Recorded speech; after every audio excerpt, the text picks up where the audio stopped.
and welcome to another watercolour lesson. Today we're going to be painting a nice Tuscan window, and I'm sure you've all got photographs from your holidays that you would love to paint. I especially love to paint windows and doorways, and this one I'm dying to have a go at. What I want to show you are the techniques involved in painting a scene like this, especially if you want to keep it loose and impressionistic. I aim to paint in a wet into wet style, and what I really want to show you is how not to be a slave to the photograph and how to make the painting your own. I'm really looking forward to painting this window from Tuscany, and I'm going to use a limited palette with this one. I'm going to use some Alizarian crimson, some cobalt blue, some cadmium yellow and a touch of burnt sienna. A nice limited palette which makes life very easy. I'm going to start off by using my biggest brush, which is a size 14 mop, nice clean water, my old tea towel and a 140 paper. What I'm going to do is I'm going to start by putting the brightest colours first, so that means using some of the crimson to paint the flowers first. And you can see I've got my reference photograph here at the side of me, and that there aren't many flowers within that reference photograph, so what I'd like to do is exaggerate them and put a lot of flower shapes in there. And again, I'm not too concerned with painting lots of perfect flower shapes. They're almost kind of dots and dashes of colour that will represent flower shapes, because what we're aiming to do here is to paint a very loose impressionistic view of this scene. So just little dots and dashes with the crimson. Believe me, they will look like flower shapes. I'll put a few in. We could also splatter. If I tap the side of my brush onto the back of my hand there, you can see that, oh, it goes a bit crazy. That's okay. So we can put lots of little splatter shapes in there and perhaps turn them into flower shapes. Okay, let's make a nice green for the foliage. So we're going to use a cadmium yellow and a touch of the cobalt blue. A nice subtle green here. Always mix more than you think you're going to need. There's nothing worse than running out of colour and having to remix. So I'd rather throw some away than not mix enough colour. And you can see that my brush is quite wet with the mixture. And what we're going to do now is we're just going to suggest foliage shapes, and again, just like the flowers, these are almost kind of dots and dashes of green, and of course the crimson is still wet, so that means you're going to get happy accidents occurring within your picture because the crimson's going to run into the green mixture. Kind of exciting. This may take a while. I'm also going to use my fingernail. Free of charge, of course, doesn't cost anything, a fingernail, or you could use something else to scratch back the paper with, but what I'm looking to do is to suggest stalks within the foliage. So by scratching in with my finger, that helps to give the illusion of stalks and flowers. Okay, I can see that the green foliage comes right down into that corner. Keep loading the brush. Notice how I'm holding my brush as well. I'm holding it halfway down, and what that does is it allows me to be a little bit more free. If I'm holding the brush right at the end here, then I tend to paint a little bit tighter. So this way, it's just freeing up my painting a little bit and making more loose, kind of spontaneous marks. This may take a little while. It's your picture, of course, so you can add as much flowers or foliage as you like. This is getting bigger and bigger. Kind of nice though. What I'm going to do before I let that dry is just introduce some more crimson shapes. So I'm cleaning my brush, make sure that the green is completely gone, back into that crimson again, and we'll just drop some more flower shapes in there while it's still wet. Ooh. I don't worry about that because the watercolour will always dry lighter than you think. And it's at that stage that we'll let it dry. What I'd like to do next is to indicate the window frame, and I'm just going to use a little bit of burnt sienna for that. Again, almost kind of using my brush as a drawing tool, so just putting in the lines that are going to suggest that. Don't worry if you make a mistake at this point and you kind of don't get a straight line, because we're going to darken the centre of those windows, so that's going to cover any mistakes that you make. Remember that you're working in watercolour, so we're working from light to dark. I can see from my reference photograph that comes right the way down to that point. Now, I have shown more window in my photograph, but I purposely chose to do that. In the reference photograph you only see a little bit of it. I think it looks odd, so I'm adding more window. It is my picture after all, and I can do exactly what I like. What I'd like to do now is to suggest some texture on the walls. I don't want to paint individual bricks. I think that will distract from the subject itself, which is of course the window and flowers. But I do want to suggest some texture and colour in this area. Now, I am using a limited palette here, so what I'm going to do is I'm going to show you how I produce a variegated wet into wet wash, which just basically means that I'm going to allow all the colours to mingle together on the paper at the same time. I think it's important to note that you do need a lot of wash, again more wash than you think you're going to need. We've got a lot of surface area to cover here, and we really don't want to run out of paint. So I've got the cobalt blue, making sure the brush is nice and clean, and then we'll take some of the crimson. Be careful with the crimson, it's a very, very strong pigment, and we don't want it to overpower the other two colours. So what I'm going to do is deliberately make that more watery. If in doubt, test it on a sheet of paper. I always say to students, if you're unsure, that's the best thing to do, rather than spoil your painting by putting on the colour and it not being right first time. And then you have to go over it several times, and then you lose the translucency. We can keep the yellow mixture, the cadmium yellow, about the equal strength to the blue, but remembering that the crimson is a much stronger pigment, so we need that to be weaker. Okay, 3 washes already. It's so important that your washes are ready before you start to paint, because there's nothing worse than wetting your paper and then making the washes and your paper's drying, and obviously preparation is the key. I'm going to wet the whole paper with clean water. Okay, lots of water, taking that across. Now I've got a problem, because obviously I'm going to glaze over an area that I've already painted. So things like this are going to happen. It's going to disturb the paint and make it run a little bit. But also that's kind of exciting, because what that's doing is making the flower shapes and colours blend into that background, giving it a unity. Okay, we've got to give that a minute. Just let it soak into the paper, and you can see here how the colours run. Look kind of nice.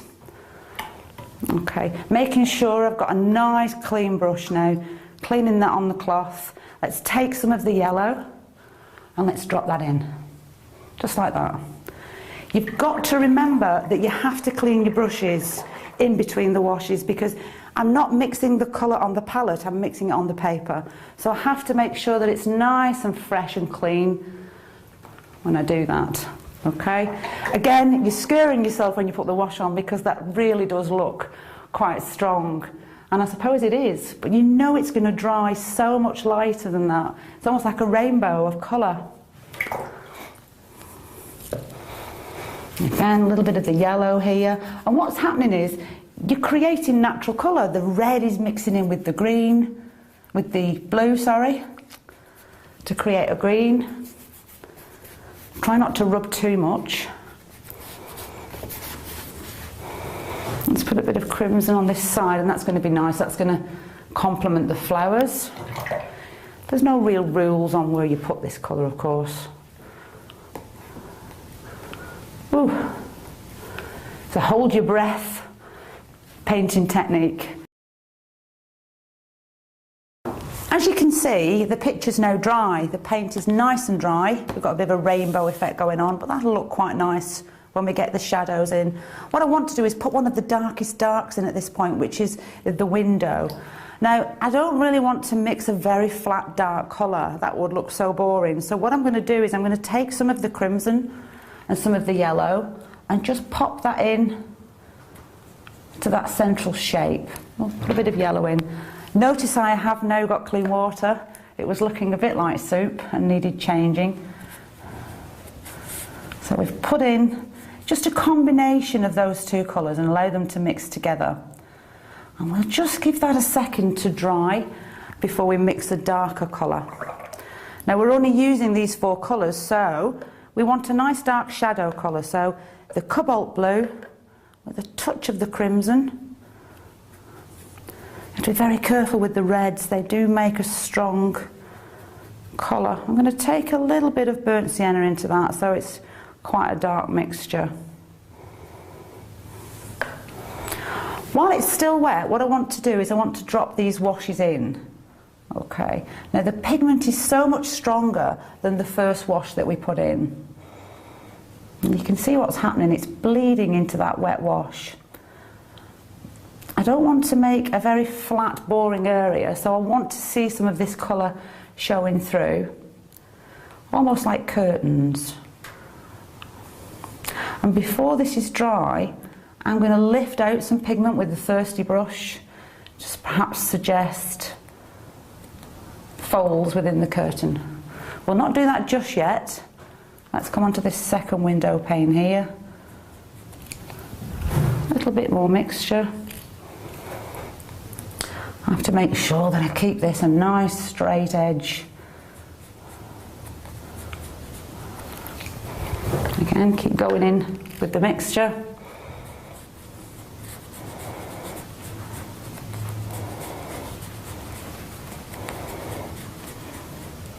And then I reach a point where I get to the foliage, so I really don't want to paint that area, so I'm just painting around it. So I've got a nice light against a dark. I'll just have a little bit more dark in here.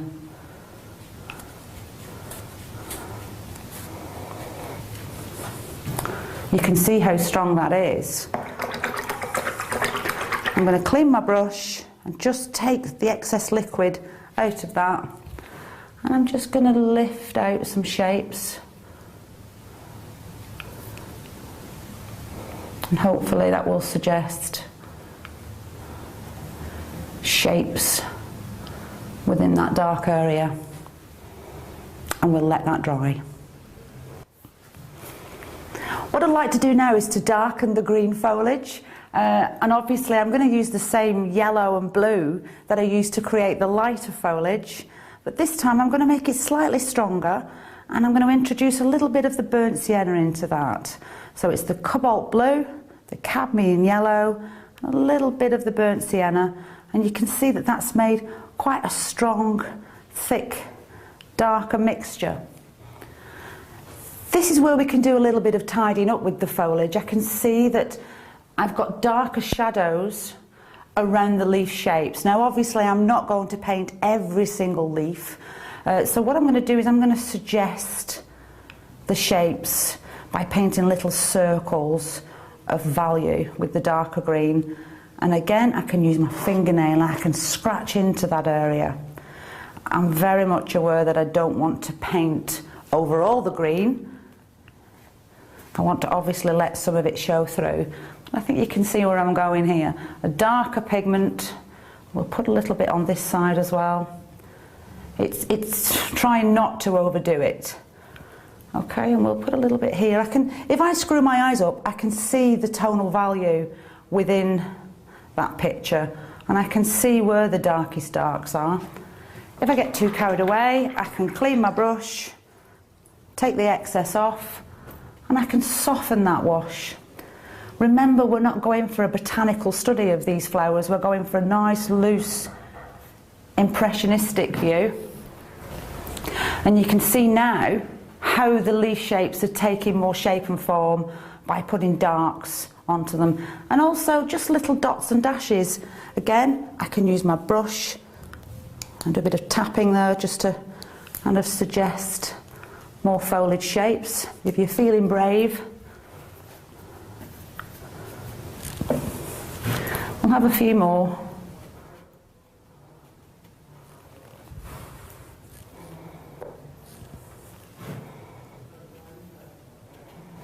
So just dots and dashes with the brush, allowing some of the lighter mixture to show through. Cleaning the brush, softening some of the marks off with clean water, using my fingernail again to scratch in some more branch shapes. And while we're working into this nice wet into wet area, I'm going to take some more crimson on my brush and just put a few more dots and dashes into those flower shapes. Maybe extend a few out, the little baby ones, some bigger ones. Areas where I've managed to keep little bits of white paper, I can happily fill with some of the crimson.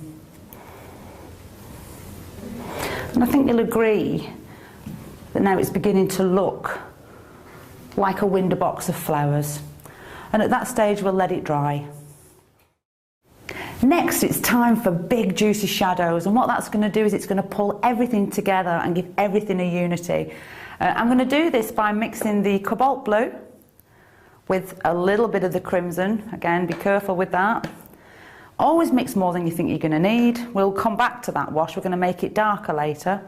But you can see here I've got a nice juicy wash of the blue and the red.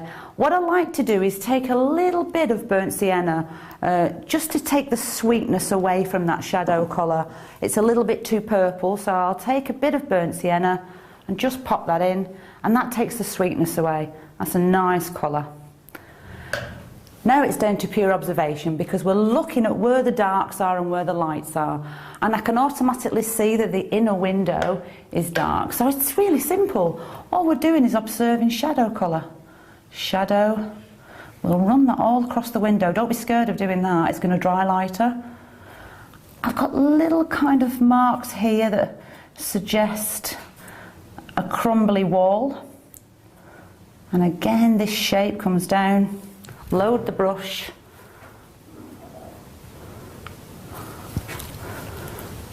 All the way down the inside.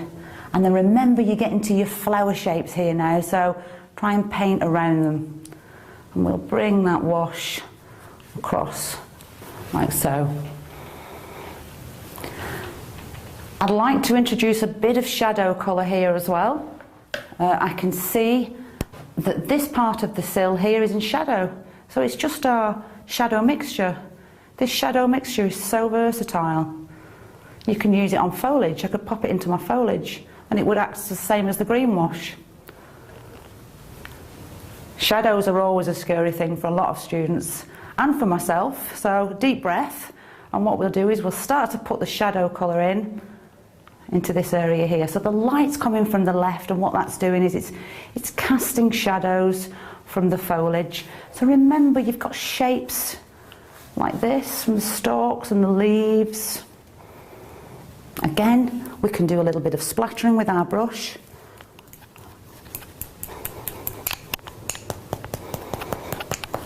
Always wear a pinny. Notice how I'm holding my brush halfway down, if not towards the end. It's giving me much more spontaneous marks.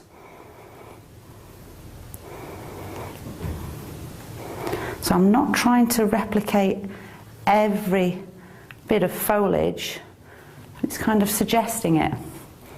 I'll have a little bit more for a bit more balance. I don't see any shadows on this side, but I think that my painting will look so much better if I can have some shadow shapes coming from here. I'm going to wet them a little bit as well, put a bit of water on there and kind of soften them off.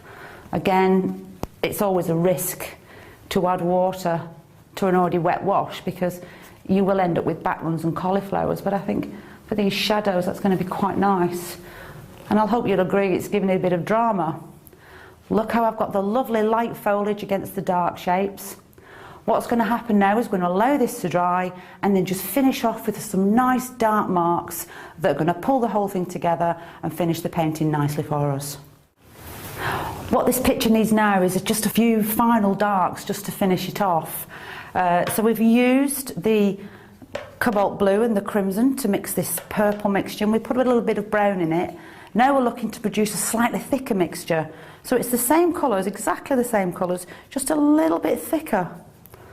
Again, I like to add the brown to take the sweetness off the colour. You can see here that I've got quite a thick mixture, quite strong. Again, if in doubt, just test the colour on a scrap of paper. Or you can test it in the corner. Okay. I can see from my reference photograph that it's quite dark in this area here. So I'm going to exaggerate that slightly. And we'll put in a darker line up here. And then we'll soften it off with a bit of clean water. So I've put the dark pigment in. You do waste a lot of paint doing this, unfortunately. Clean the brush, take the excess off the brush, and then we're just pulling that across, hopefully to suggest that inner corner, and that looks so much better. I could always also use my brush to kind of drag down a bit of texture as well into that area. Let's do the same at the bottom here. Again, I can see from my reference photograph here that it's quite dark under here. So we'll use that same brown mixture with the blue and the red, and we'll make that quite dark underneath. And again, what I'll do is I'll soften off with clean water, take the excess off my brush, and just pull that into that already shadowy dry area, and that looks so much better now. In fact, we can still put another little line of dark underneath. And just for a bit of unity, I can use this wash, this dark purple wash, and just drop it into some of the darker areas of the foliage. And again, that's kind of tying everything together with that lovely shadow colour. So I'm looking at my picture now and I'm happy with that. I think it's a nice representation of my holiday photograph. Nice and loose, not too detailed. Yes, I'm happy with that, and we'll call that finished. Well, I really enjoyed that, and I hope that you did too. And I really hope that that's inspired you to have a go and dig out your holiday photographs and perhaps find a window or a doorway and get your watercolours out and have a go. See you next time.